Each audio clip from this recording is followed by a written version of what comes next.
Great Monday, everybody. So today I'm going to go over 5 easy under the radar ways to 10x your productivity that will give you a competitive edge without any stimulants, promised and guaranteed.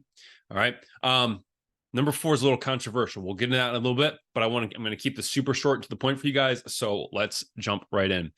So in today's fast-paced world, productivity has a direct impact on personal well-being, organizational success, and societal progress. Helps with things like personal fulfillment and well-being, time management and work-life balance, stress and anxiety, and then achieving our goals, right? Because if we can be more productive, we're going to achieve our goals faster. Number 1, eat carbs before you go to bed.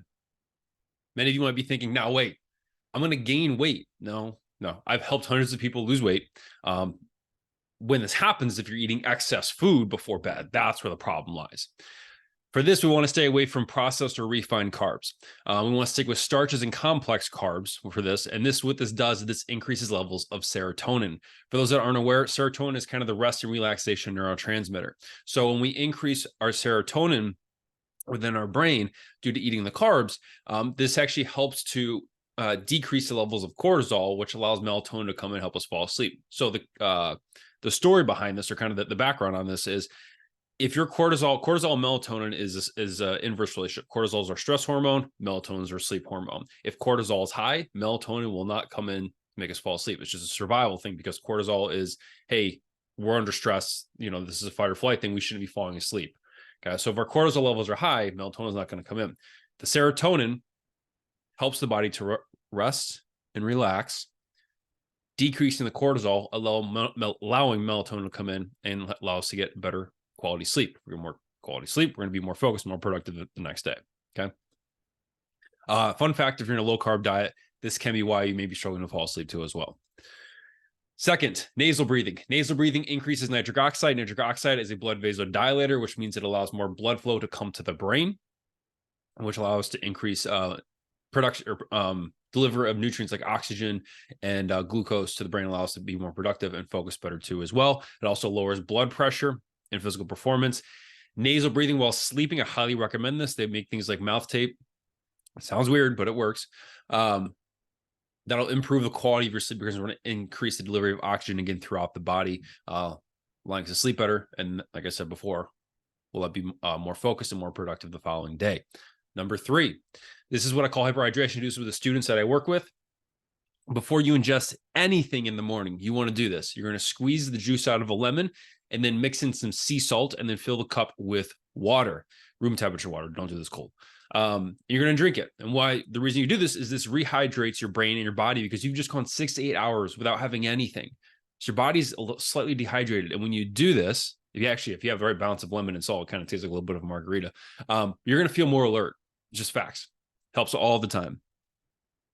Number 4, delaying caffeine ingestion an hour and a half to 2 hours after waking.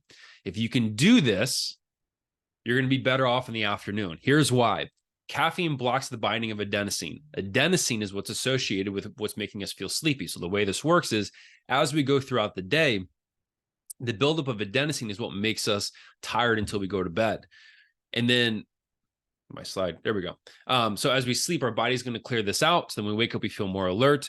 If you haven't gotten enough sleep, we're still going to have leftover adenosine, which is what makes us feel tired the next day. So consuming caffeine in the morning is going to block the adenosine receptors.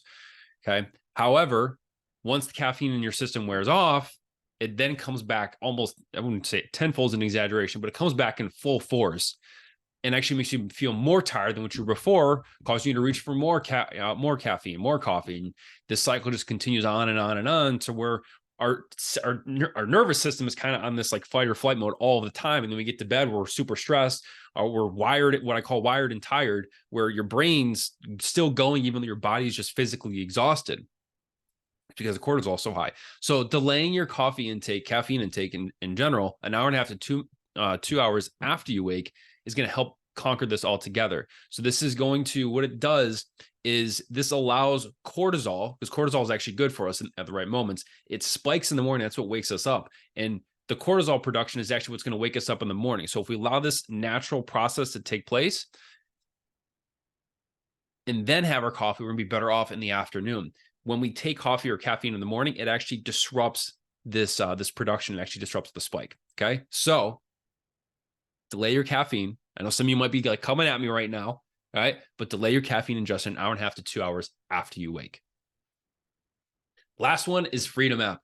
Perhaps the biggest thing that pulls us our attention away is our phones. It is the most addictive device, perhaps more addictive than cigarettes and nicotine. Okay, apps are scientifically engineered to bring your attention in, because if they have your attention longer, they can charge more for their ads.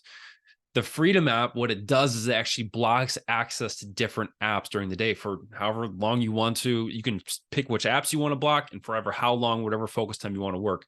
This drastically increases productivity. All right. So I highly recommend this. These are 5 easy, under the radar ways that will 10x your productivity, give you a competitive edge. Again, all without stimulants. All right. So if you'd like to learn more ways to increase productivity, comment more below. And then tomorrow, I'm going to go over ways to improve your team's productivity. Thank you for your time so much. I look forward to chatting with you guys tomorrow.